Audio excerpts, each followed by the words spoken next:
wamewasili kabla ya matukio kuchukuliwa ama hawajawasili? Hivyo nafikiri kati ya inawezekana wamewasili kabla matukio, kwamba wamewahi sana. Wamewahi sana yani huwezi tukusema inawezekana wamewahi sana kabla. Lakini dhima kubwa ambayo haya yote ni kujadili mustakabali wa dabi ya Kariakoo. Kwanza hili lipo sahihi, si ndivyo? Bwana Alex Gereza. Si lipo sahihi? Kwamba mjadili dabi ya Kariakoo yani viongozi wa serikali na nini baada ya kuona sasa mambo mimi kwangu sio sahihi. Na nafikiri kitaarifa uko sahihi kwa kile ambacho nakizungumza, kwamba mustakabali yoyote hiki ambacho tunakiona kwamba kuwasili kwa viongozi na vitu vingine kama hivyo, dhima kubwa ni kutaka kwenda kutafuta mustakabali wa kile ambacho kilitokea mnamo tarehe 8. Tunasema kwa maana kwamba kushindikana kupigwa kwa dabi ya Kariakoo ndo kumepelekea hiki ambacho tumekiona, kwa sababu taarifa tuliona pia. Sawa, yani kwamba shirikisho si limeshindwa. Sio wanaingia viongozi wa serikali na hapa. Yani kwa nini shirikisho lishindwe? Bodi ya ligi na shirikisho kwa ujumla.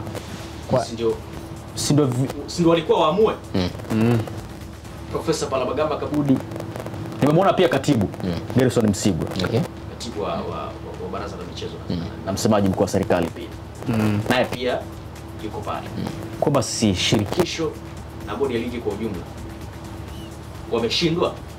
Wakaona tuombe msaada. Au kama hawajaomba msaada, wameomba kusaidiwa.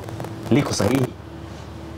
Yani hapo kwanza kwenye kauli ambayo umeanza nayo kwamba wameshindwa, yani wanashindwaje? Unashindwaje wewe kumrekebisha tabia mtoto wako? Wao wameshindwa waje shindwa.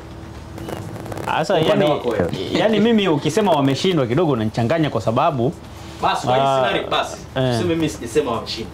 Kwa scenario ilivyo wameshindwa waje shindwa. Mpaka hapa walipofikia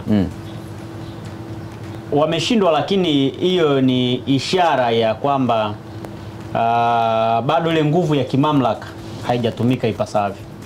Nguvu ya kimamlaka kwa maana ya bodi ya ligi, kwa watu wanaosimamia mpira. Kwa ujumla wao. Wameshindwa kutumia vizuri ile nguvu ya mamlaka walionayo, kwa sababu Yanga, Simba na timu zote zinazocheza ligi kuu, mwanachama wao ni wale ni wanachama wa TFF. Wanafuata kanuni na misingi ambayo imewekwa na TFF. Lakini ndani ya TFF kikaundwa chombo ambacho kinasimamia ligi, ambacho kina miongozo yake ambazo ni kanuni na ambazo zipo ndani ya hicho chombo ambacho kinaongoza hizo ligi zote.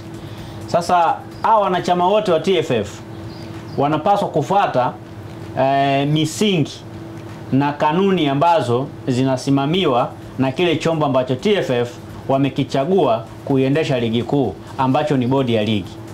Sasa ikitokea kuna klabu ambayo inaenda kinyume na ile misingi na kanuni ambazo zinaendesha ligi yenyewe chini ya bodi ya ligi, manake ni mtoto anataka kubishana ni kama mtoto anataka kubishana na baba.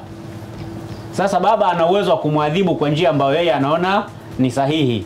Sasa ikitokea baba ameshindwa kumwadhibu mtoto wake, anatafuta baba wa jirani aje amsaidie kuimarisha mahusiano yake na mwanae, manake baba kashindwa.